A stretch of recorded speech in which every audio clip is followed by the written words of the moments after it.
साथियों, मेरे हाथ में ये बेल पत्र है जिसे आपने आज शिवलिंग पर चढ़ाया होगा।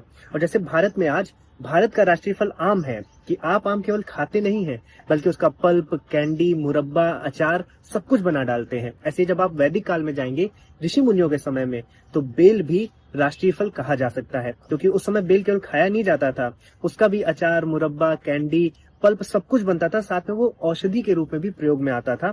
चरक संहिता में इसका वर्णन है। और केवल फल ही नहीं, पत्ती से लेकर छाल और जड़ सब कुछ औषधि के रूप में प्रयोग में आते थे। बेल को एगल मेर्मलोस कहा जाता है और एक ऐसा पेड़ है जो फल देने के साथ साथ एक्सट्रीम टेम्परेचर्स को एंड्योर करता है, -8 डिग्री सेल्सियस से 50 डिग्री सेल्सियस तक। इसीलिए भारत के वैदिक काल में ये समाज का अभिन्न अंग था और इसीलिए पूजा पाठ में भगवान शिव को भी चढ़ाया जाता था, क्योंकि जो इसकी पत्तियां होती हैं वो त्रिपर्णी होती हैं। इसमें 3 पत्ते होते हैं जो शिव जी की 3 आंखों और उनके त्रिशूल को सिंबलाइज करती है, ऐसा माना जाता था। और बेल पत्र का वर्णन आपको ऋग्वेद के श्री